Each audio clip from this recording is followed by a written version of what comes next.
Birinchi holatda tushuntiradigan savol mana. Xo'p, ushbu savol quyidagicha. Tezlashib olish bo'lagi bo'lgan yo'lga o'tib, qaysi transport vositasi qoidani buzyapti deydigan bo'lsak, bu joyda Assalomu alaykum. Men Ilhomjon Jo'rayev, ko'p yildan beri avtoinstruktor bo'lib ishlayman. Hozirlar bilan avtotest imtihoniga so'nggi qo'shilgan oxirgi savolni egzaklari bilan birga obzor qilamiz. Xo'p, ushbu savol quyidagicha. Qaysi transport vositasi qoidani buzyapti? Bu joyda qizil avtomobil buzyapti. Bu savolni javobiga to'xtalishdan oldin sizga egzaklarini tushuntirib beraman birinchi. Birinchi holatda tushuntiradigan savolim mana. Sekinlash bo'lagi bo'lgan yo'lda qaysi transport vositasi qoidani buzyapti deydigan bo'lsak, bu joyda sariq avtomobil qoidani buzyapti. Sabab sekinlash bo'lagi bor yo'lda transport vositalari sekinlash bo'lagi o'tib, sekinlashib keyin burilish kerak. Bu joyda sariq sirazi burilib borayotgani uchun qoidani buzyapti.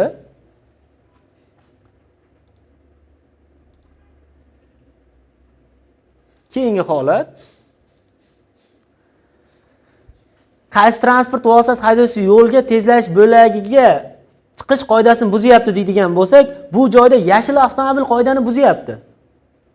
Bunga sabab tezlashib olish bo'lagi bo'lgan yo'lga o'tib, tezlashib olib, undan kelayotgan transport vositalariga yo'l berib harakatlanishingiz mumkin, tezlashib olish bo'lagiga o'tishingiz mumkin. Bu joyda yashil sirazi tezlashib olish bo'lagiga o'tib ketib olyapti. Ya'ni tezlashib olish bo'lagidan sirazi asosiy yo'lga o'tib ketib qolyapti. Bu joyda yashil avtomobil qoidani buzyapti.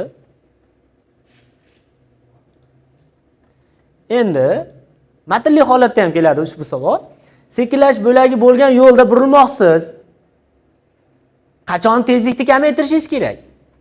Sekinlash bo'lagi o'tgach tezlikni kamaytirishingiz kerak. Ya'ni sekinlash bo'lagiga o'tgach. Sekinlash bo'lagi o'tguncha bu xato. Sekinlash bo'lagi o'tgach. Endi yangi qo'shilgan savolda esa qaysi transport vositasi qoidani buzyapti? Birinchi ko'k avtomobil bilan qizil avtomobil so'rayapti. Bu yerda qizil avtomobil qoidani buzyapti. Ya'ni sirazi tezlash bo'lagiga chiqmasdan sirazi yo'lga o'tib ketyapti. Mana xato. Endi bu joyda ko'rib turganingizdek, sekinlash bo'lagida transport vositasi avariyli holatda turibdi, majburiy to'xtadi.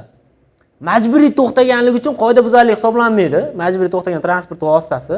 Shu holatda ko'k avtomobil iloji yo'q, to'siqni nima qilyapti? Aylanib o'tyapti. Shuning uchun ko'k avtomobil qoidani buzmayapti. Qaysi transport qoidani buzyapti desa, qizil avtomobil. Hop.